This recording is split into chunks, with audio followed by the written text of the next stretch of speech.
He squeezed my hand and whispered, "Please, just forgive her," while his phone lit up with a message about my funeral. For a second, I didn't understand what I was seeing.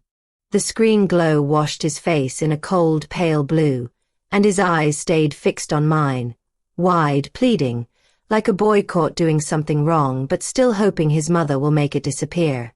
We were sitting in the hospital parking lot, of all places. Not inside the building. Not in a doctor's office. In the car, with the engine off, the windows fogging faintly from our breath. The smell of disinfectant clung to my coat from the hallway where I'd just been told my tests were concerning, but not definitive. Words that settle in your bones like winter. My son, Evan, had driven me home, insisting he wouldn't let me take the bus. He had that nervous, protective energy that comes out of him when he's scared. He kept talking about practical things. Meal prep, schedules, work. Like if he controlled the small details, he could keep the bigger fear from touching us. And now he was saying, "Forgive her." I watched his thumb hover near the screen as another message appeared. He tried to tilt the phone away from me too late. The name at the top said, Marissa. His wife. My daughter-in-law. My throat tightened. "Evan," I said softly, "why are you asking me that?"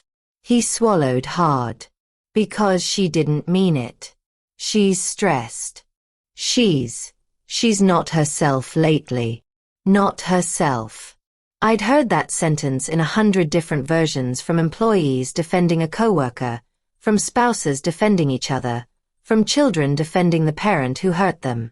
It was a sentence that asked the wrong person to carry the weight. I turned my eyes to the phone again, calmer than I felt.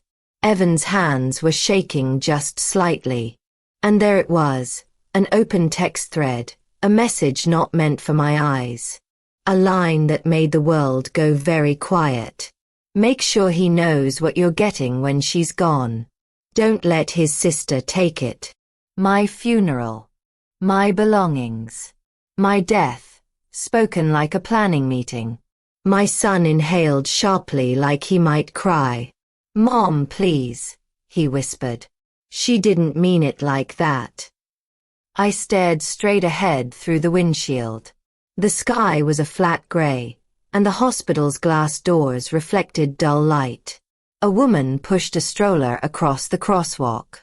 Somewhere nearby, a car alarm chirped and stopped. Life kept going.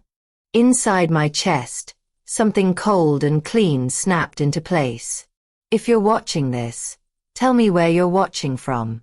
And have you ever had someone smile to your face while quietly counting what they'd take from you? If you've been there, even emotionally, go ahead and like and subscribe. These stories aren't just drama. They're warnings.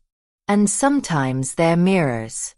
I'm June Whitaker, 63 at the time. An office manager for a small construction firm in Boise, Idaho. The kind of job where you remember everyone's birthdays, track the invoices, keep the coffee stocked, and quietly solve problems before anyone else realizes they exist.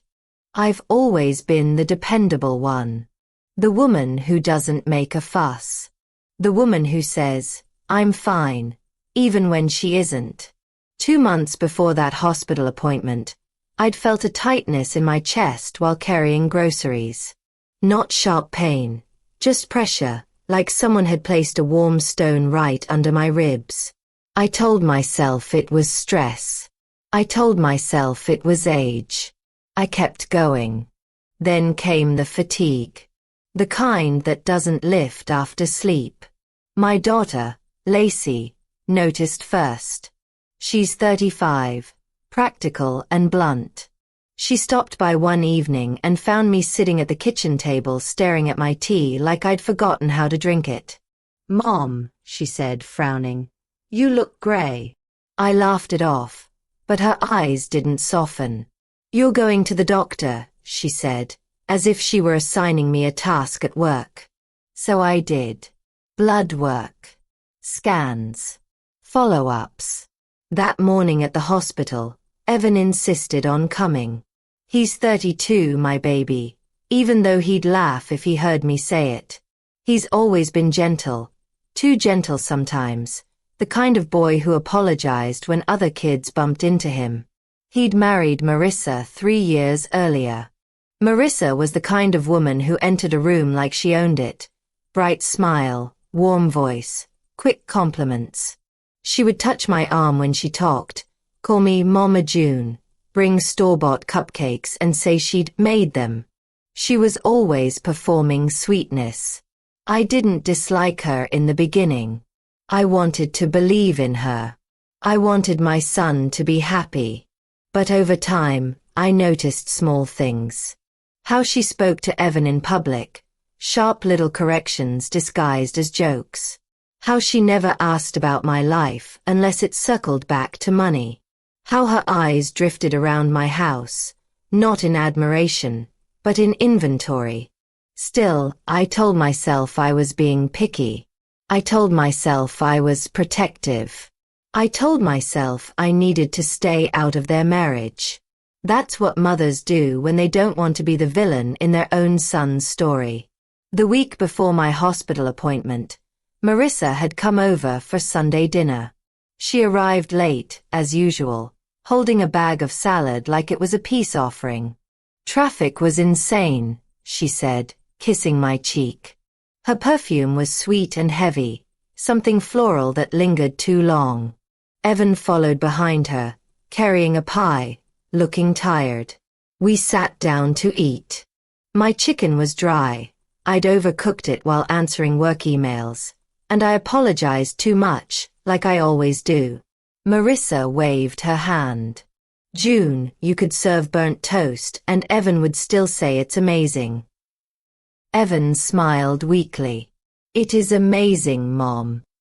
Marissa laughed a little too loudly. "See. Trained him well." Trained. That word bothered me, but I let it pass. After dinner, while I washed dishes, I heard Marissa in the living room. "You know," she said to Evan, voice low but not quiet enough, "if something happens to your mom, we need to make sure things are handled properly.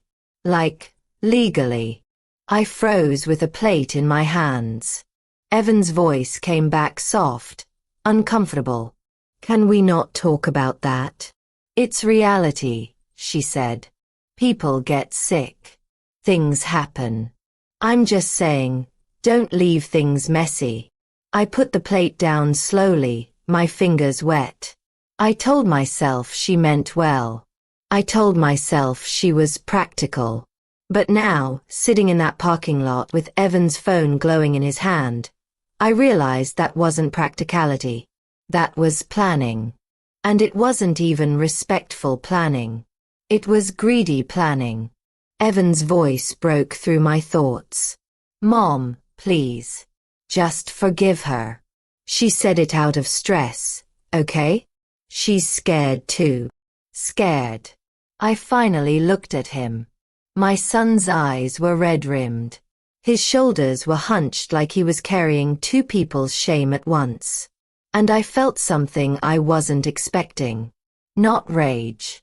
Not humiliation. A deep, quiet sadness. Because in that moment, I didn't just see Marissa for who she was. I saw my son for who he had become with her. Small, apologizing, desperate for peace. I reached out and took his phone gently from his hand. He let me. I scrolled slowly. My heart stayed strangely steady. There were more messages. Not just the funeral line. More hints. More calculation. If she leaves the house to Lacey, that's a problem. Make sure you're the executor, not your sister. Don't let her guilt you. You're her son. My fingers stopped. The words blurred. I handed the phone back without a word. Evan's lips trembled. "Mom." I stared at the hospital doors again, the way they opened and closed for strangers like nothing in the world was changing. Then I said very softly, "Drive me home." He nodded quickly, relief flashing across his face because he thought he'd been spared a scene. But I wasn't going home to rest. I was going home to get clear. The drive back to my house felt longer than usual, even though Evan took the same streets he always did. He kept glancing at me, opening his mouth like he wanted to say something, then closing it again. The radio played softly, some old song I recognized but couldn't place, and the wipers squeaked against a windshield that didn't need them.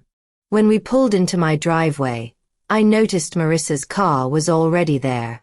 Of course it was. Evan parked and rushed around to open my door, his hands careful, like I might break if he moved too fast. I hated that look. I'd earned my gray hairs the hard way. I wasn't fragile. Inside, the house smelled like vanilla candles and reheated coffee. Marissa stood in the kitchen, leaning against the counter, scrolling on her phone. She looked up when we came in and immediately put on her concerned face. "There you are," she said, walking toward me with her arms open. "How did the appointment go?" I stepped back before she could hug me. Not dramatically, just enough to create space. "It was informative," I said. Her smile flickered for half a second before she recovered. "That sounds serious." Evan hovered behind me. "Mom's tired," he said quickly.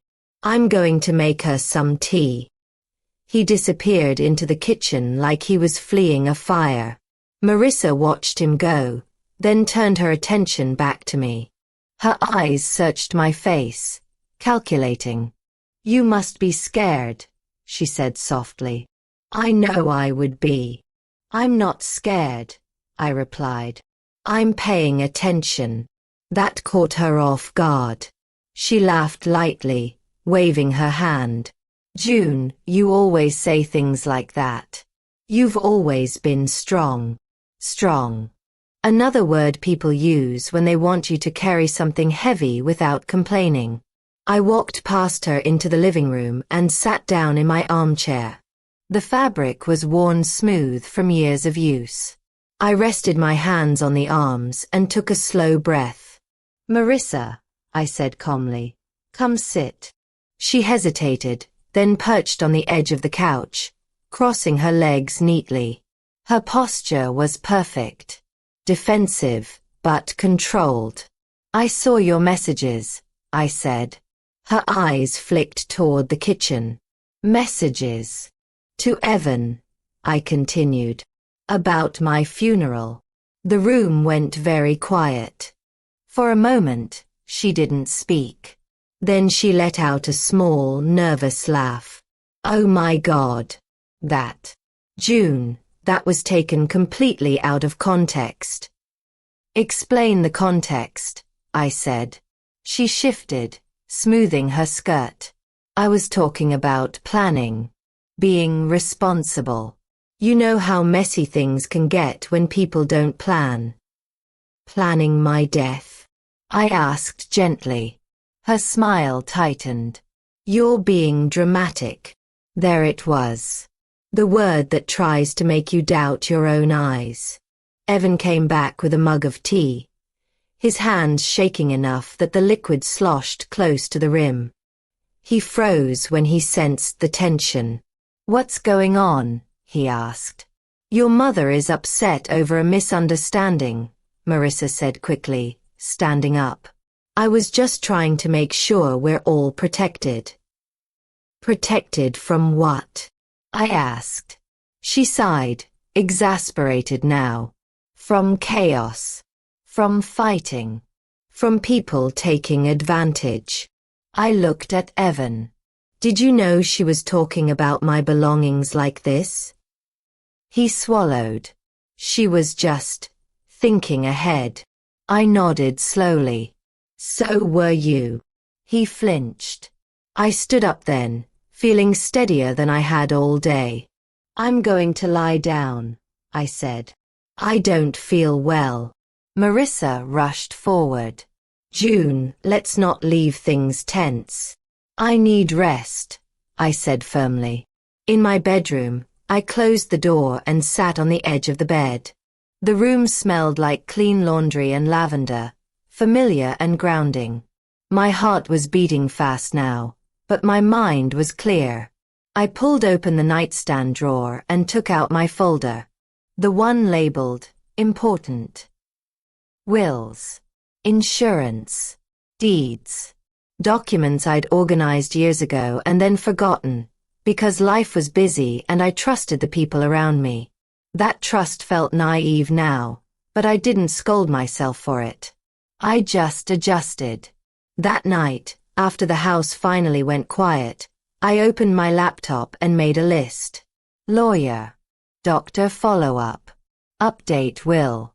Boundaries. The next morning, I called in sick to work for the first time in years. My voice trembled when I told my supervisor, and she didn't question it. I made an appointment with an estate attorney named Caroline Moore. Her voice was calm, efficient.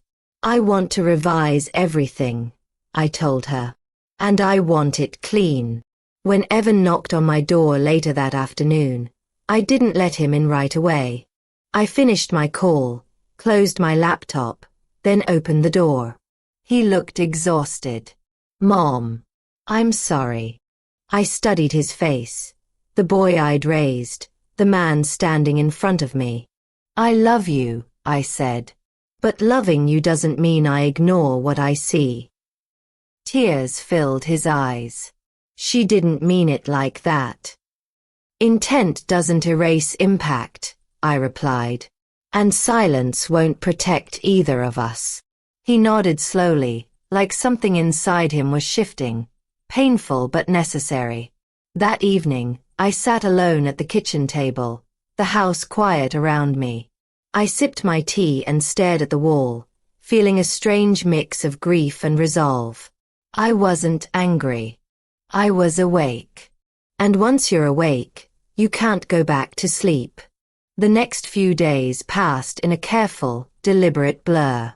I moved through my house differently, like I was a guest in my own life, touching things with new awareness. The edge of the dining table where Evan had done homework. The small chip in the hallway wall from when Lacey slammed a door at 16. The old clock in the kitchen that ticked louder when the room was quiet.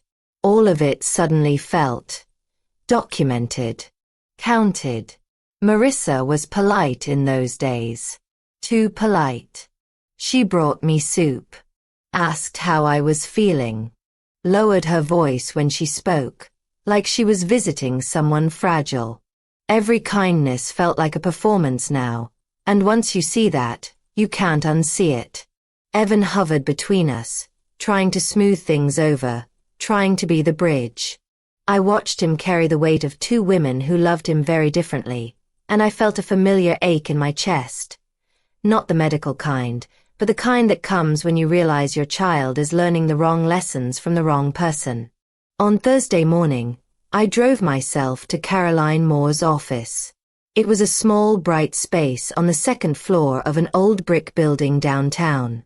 The waiting room smelled faintly of paper and lemon polish.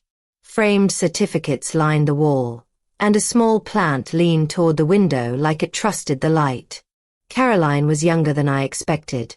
Early 40s, maybe, with sharp eyes and a calm presence that made you feel foolish for ever apologizing unnecessarily. She listened without interrupting. I told her everything. The health scare. The texts. The way Marissa spoke about my things as if they already belonged to her. The way Evan kept asking me to forgive, instead of asking his wife to stop. When I finished, Caroline folded her hands on the desk. "You're not overreacting," she said simply. I hadn't realized how much I needed to hear that until my eyes burned. "We'll revise your will," she continued. "Clean language. Clear boundaries. And we'll make sure there's no ambiguity about decision-making authority." I nodded. "I want my daughter protected." "And your son?" she asked gently. I hesitated. "I love him," I said. But love doesn't mean blind trust. She nodded, understanding exactly what I meant. We worked through the documents slowly, methodically. It felt strange, planning for a future that included my absence while I was still very much alive. But it also felt grounding, like reclaiming control over a story someone else had tried to write for me. That evening, I came home to find Evan waiting at the kitchen table. Marissa wasn't there. He stood when he saw me. She went to her sister's, he said quickly. I told her we needed space. Something in his voice sounded different. Tired, but firmer. That was your choice? I asked. He nodded. Yes. I set my purse down and sat across from him. He rubbed his hands together. I didn't want to see it at first, he admitted. I kept telling myself she was just anxious, that she was thinking ahead. I stayed quiet. But then I read the messages again, he continued. All of them. And I imagined someone talking about you like that. Like you were already gone. His voice broke. I'm sorry, he whispered. I should have shut it down. I reached across the table and took his hand. Thank you for saying that. He squeezed my fingers, eyes wet. She keeps saying you misunderstood her. I met his gaze. Understanding doesn't require accepting harm. He nodded slowly, absorbing that. Over the next week, the tension in the house eased, not because things were resolved, but because they were finally named. Marissa didn't come back right away. When she did, she kept her distance. She was careful with her words now, like someone walking across thin ice. And I watched her closely. Not with anger. With clarity. One afternoon, while I was sorting paperwork in the living room, I heard her on the phone in the kitchen. Yes, she was saying softly. I know. I'm handling it. There was a pause. No, I didn't mean that. I just need time. My chest tightened. Handling it. I didn't confront her. Not then. I didn't need to. That evening, I sat on my bed with my laptop open and finalized the changes Caroline had prepared. I read every line twice. I signed my name slowly, deliberately. When I finished, I closed the laptop and sat in the quiet. I thought about how strange it was, how betrayal doesn't always come in loud, violent ways. Sometimes it comes dressed as concern, as planning, as love that keeps a ledger. I thought about my health, the waiting, the uncertainty, how fragile life really is, even when you look strong on the outside. And I made another decision. The next morning, I asked Evan and Marissa to sit down with me. All three of us. They exchanged a glance, wary but compliant.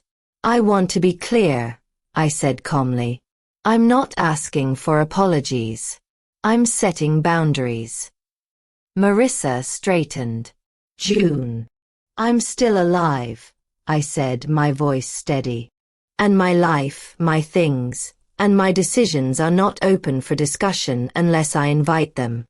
Silence. I've updated my will, I continued. And I've made arrangements that reflect my values, not assumptions. Evan swallowed. Marissa's lips pressed into a thin line. I hope we can move forward respectfully, I said. But that depends on honesty. I stood up then, signaling the conversation was over. As I walked back to my room, I felt something lift from my shoulders. Not relief. Authority. Before I tell you how this choice rippled outward, into family conversations, into consequences I didn't fully expect, I want to ask you something. Have you ever realized that peace sometimes requires being very clear, even when clarity makes others uncomfortable? The ripples came quietly at first. Not slammed doors or raised voices. Just shifts. Subtle, unmistakable shifts. Marissa stopped calling me Mama June. She switched to June, careful and clipped, like she was afraid familiarity might betray her. She no longer touched my arm when she spoke. No more cupcakes. No more exaggerated concern. What replaced it was distance, and something else beneath it. Calculation, sharpened now by caution. Evan noticed too. He didn't say much, but I could see it in the way he watched her, the way he paused before agreeing with her, the way he started asking questions instead of smoothing things over. One evening, a week after I set my boundaries, I overheard them arguing in the kitchen. Not loudly. Controlled. Dangerous in its restraint. You embarrassed me, Marissa hissed. I didn't, Evan replied, his voice low but firm. You did that yourself. There was a silence so thick I could feel it through the walls. She turned you against me, Marissa said. No, Evan said. She opened my eyes. I sat in my bedroom, hands folded in my lap, heart steady. I didn't feel guilty. Not for the first time. The next consequence came from my daughter. Lacey called me that Sunday afternoon, her voice tight with concern. Mom, she said. Marissa texted me. My stomach clenched. About what? She asked if I'd be willing to coordinate things, if something happened to you. There it was again. The future spoken like a transaction. What did you say? I asked. I told her not to contact me again about your affairs, Lacey replied. And then I called Evan. My chest filled with something warm and painful all at once. Pride. Sadness. Relief. I'm sorry you had to deal with that, I said. I'm not, she said. I'm glad I saw it. Later that evening, Evan knocked on my bedroom door. Can we talk? He asked. I nodded. He sat on the edge of the chair across from me, elbows on his knees, hands clasped together like he was bracing himself. She crossed another line, he said quietly. Yes, I replied. I told her if she ever brings up your death, your money, or your things again, I'm done. I studied his face. The boy I raised was gone. The man in front of me was still learning, but learning fast. She cried, he added. Said she was just being practical. Practicality without empathy is cruelty, I said gently. He nodded. I know that now. That night, Marissa packed a bag. She didn't say goodbye to me. I watched from the hallway as she zipped the suitcase with sharp movements, her jaw tight, her eyes dry. When she reached the door, she paused like she might turn around. She didn't. The door closed with a soft click. In the weeks that followed, life became quieter. Not easier, but clearer. Evan started coming over alone. Sometimes we talked. Sometimes we sat in silence, drinking tea, listening to the clock tick. I didn't push him. He needed space to grieve the version of his marriage he thought he had. One afternoon, he said something that told me everything. I thought love meant keeping the peace, he said. But peace that costs your integrity isn't peace. I smiled softly. You learned that earlier than I did. My health results came back not long after. The scare was real, but not terminal. Manageable. Treatable. A warning, not a sentence. When the doctor told me, I sat in my car afterward and cried. Not from fear, but from release. From knowing I would live, and that I would live honestly. I called Evan first. Then Lacey. Then Caroline. And then, for the first time since this all began, I made a decision that had nothing to do with protection or preparation. I booked a weekend trip. Alone. Somewhere quiet. Somewhere mine. As I packed, I thought about how close I'd come to letting other people write the final chapter of my life while I was still in the middle of it. I thought about how easy it is for women, especially mothers, to confuse self-erasure with love. And I promised myself something simple and unbreakable. I would never again apologize for being alive. Before I tell you how I look back on all of this now, how distance reshaped my understanding of forgiveness, family, and peace, I want to ask you something. Have you ever realized that the moment you set boundaries, the wrong people reveal themselves? The weekend trip was nothing fancy. No ocean view. No luxury hotel. Just a small bed and breakfast a few hours away, tucked into a quiet town where nobody knew my name or my story. I chose it because it was simple, and because simplicity felt like a kindness I'd been denying myself for years. The room smelled faintly of linen and old wood. There was a single window that looked out onto a street lined with trees just beginning to turn. I unpacked slowly, placing my clothes into drawers I wouldn't have to share, hanging my coat on a hook meant only for me. That first evening, I went for a walk. The air was cool, the kind that makes you breathe a little deeper without trying. I passed couples, families, people laughing over dinner plans. And for the first time in a long while, I didn't feel like I was missing something. I felt present. I thought about Evan. About the weight he was carrying now. Not just the fracture in his marriage, but the realization that he'd almost let someone disrespect his mother in the name of peace. I knew that kind of awakening doesn't come without grief. I didn't rush him. I trusted he'd find his footing. I thought about Marissa too. Not with anger. With clarity. Some people don't see others as whole humans, only as means. I couldn't fix that in her. I could only refuse to participate. That night, I slept deeply. No dreams. Just rest. When I returned home 2 days later, the house felt different. Not empty. Settled. Evan had cleaned the kitchen. Lacey had left flowers on the table with a note that said, "Proud of you."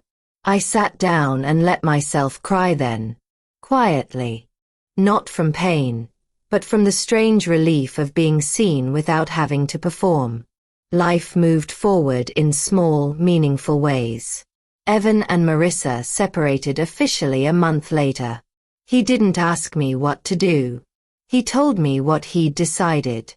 That mattered. He was learning to trust his own moral compass again. "I don't want a life built on calculation," he said one afternoon. "I want honesty, even when it's uncomfortable." I nodded. That's how peace lasts. My health stabilized. Medication. Monitoring. A routine that asked me to listen to my body instead of pushing through it. I started walking in the mornings. Slowly at first. Then farther. I noticed birds again. The way sunlight hits the sidewalk just after dawn. At work, I began training my replacement. Not because I had to, but because I wanted to leave well. I showed her my systems, my notes, the little tricks I'd learned over decades. It felt good to pass things on intentionally, not because someone was counting what they'd inherit. One afternoon, Caroline called to check in. "You did everything right," she said. I smiled. I did everything awake. That winter, Evan asked if I would spend Christmas with him and Lacey. Just the three of us. No tension. No pretending. We cooked together. Laughed. Told old stories. When Evan caught me watching him from across the room, he raised an eyebrow. "What?" he asked. "I'm just proud," I said. He smiled, really smiled, and for the first time in a long while, it felt uncomplicated. I didn't forgive Marissa in the way people expect forgiveness to look. I didn't make a speech. I didn't reopen doors. I simply let go of the need to be liked by someone who didn't respect my humanity. And that, I learned, is its own kind of forgiveness. Years have passed since then. I'm older now. Quieter. More selective with my energy. My life is smaller in ways that matter, and bigger in ways that don't need explaining.